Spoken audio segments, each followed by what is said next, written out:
আসসালামু আলাইকুম। আজকে আমি কলা পাতা দিয়া পাঁচমিশালি মাছ রান্না করব। দেখেন,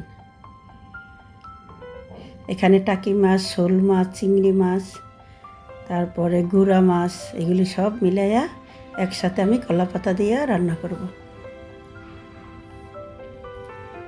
এখন তো এইসব রান্না কেউ রান্না করেই না কষ্টের জন্য। এইসব রান্না করার খুব ধৈর্য লাগে, ধৈর্য দিয়া তারপরে রান্না করতে হয়। আমি কেন করি জানেন? আমি করি আমার বাচ্চাদেরকে দেখানোর জন্য, যে ছোটোবেলার থেকে আমরা এইভাবে মাছ খেয়ে বড় হয়েছি, কিন্তু এখন তো ঢাকা শহরে কেউ রান্নাই করে না। কই পাবে কলা পাতা আর কীভাবে রান্না করবে? আমি মাছগুলি এই হাঁড়িটার মধ্যে নিয়ে সব মাখাবো একসাথে, মাখাইয়া তারপরে কলা পাতায় দিব।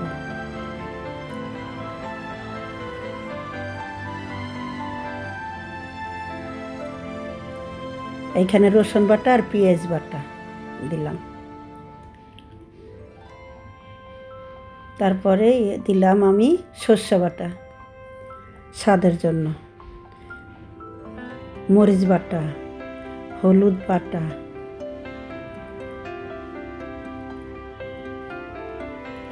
টমেটো দিলাম 2টা, কাঁচামরিচ দিলাম, আস্তা পেঁয়াজও দিলাম কাটা, কুচানো পেঁয়াজ,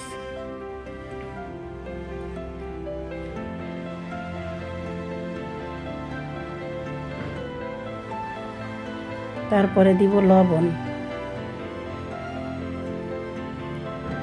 এই রান্নাটা খুবই ধৈর্য সহকারে রান্না করতে হয়। এখন সরষের তেল দিব।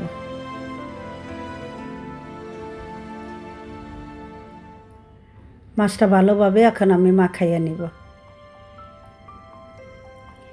এই মাছটা যে কত স্বাদ লাগে রান্না করলে, এগুলা যারা পারে তারাই জানে।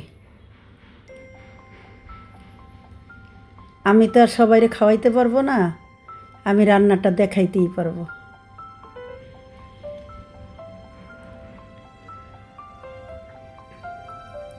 এখন ধনিয়া পাতা দিয়ে দেবো মাখাইয়া। কেন কলা পাতা দিলে তার মাছটা নাড়া দেওয়ান যাইব না, সেই জন্যই এটা খুব ভালোভাবে মাখাইতে হয়।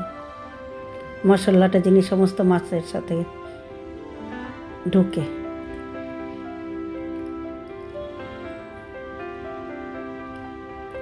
এখানে 1 কেজির মতন মাছ।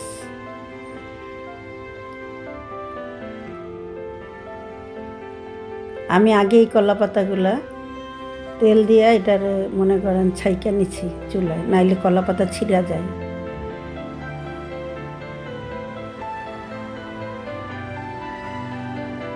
দেখেন কিভাবে সাজাইতে হয় কলা পাতায়।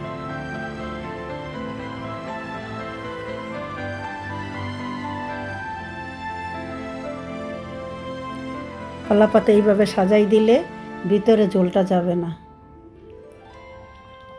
সর্ষের তেল দিয়ে আমি এইটা কলা পাতাটা হালকা করে চুলার উপরে একটু ছাইকা নিচ্ছি যেন না ছেড়ে। আপনারা ঠিক এইভাবেই করবেন।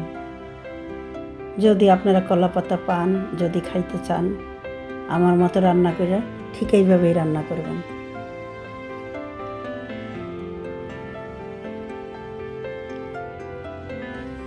আসলে কি এই সমস্ত রান্না তো এখন আর মানুষ রান্না করেই না, কষ্টের জন্য রান্না করে না, আর এগুলো ধৈর্য সহকারে এগুলো আর রান্না করতে হয়।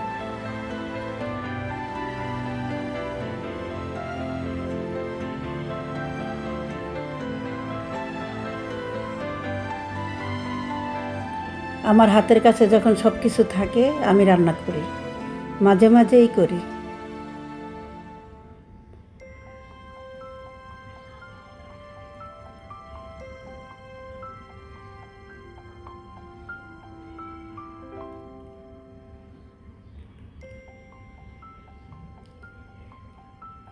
প্রথম একটু জাল বাড়াইয়া দিব, দিয়া এটারে তারপরে একদম ডিপ ডিপ জালে এইটা রান্না করতে হয়। ঢেকে দিলাম সরা দিয়া, এখন আমি চুলাটা ধরাই দেব।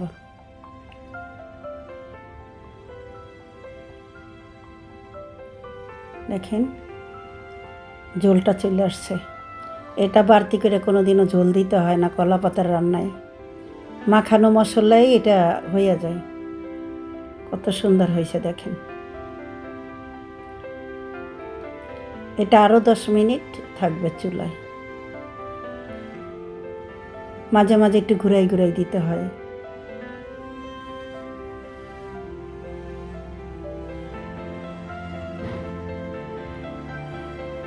ছোটবেলা যখন মায়ের রান্না করতে দেখতাম, ভাবতাম যে জীবনেও মনে হয় আমি রান্না করে খাইতে পারবো না। কিন্তু দেখা যায় মা এখন বলে যে আমার থেকেও তোমার রান্নাটা ভালো হয়। এই যে নিচে আবার কলা পাতা দিব আমি, মাছটা উল্টাই দিতে হবে। তাইলে দোনো পিঠ এই যে আমি উল্টাই দিয়েছি দেখেন।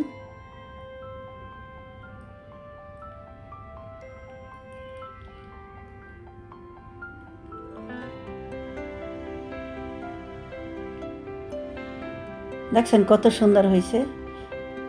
কলা পাতাটা পুড়িয়া ওইটার ভিতরে ঘিরান যাবে মাছের ভিতরে।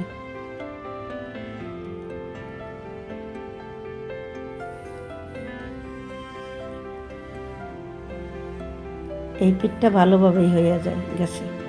দেখেন আপনাদেরকে ভালোভাবে দেখানোর জন্য আমি ভালোভাবেই দেখাইতেছি উল্টাইয়া। এখন ওই পিঠটা হইতে আরও 10 মিনিট লাগবে।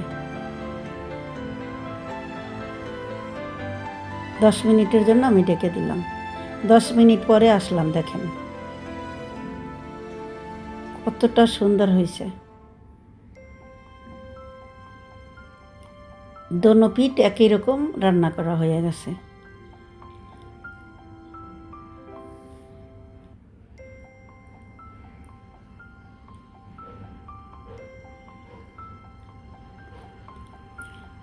খুবই ঘ্রাণ আসে। এইভাবে রান্না করলে একটু ধৈর্য সহকারে রান্না করতে হয় এই জিনিসটা।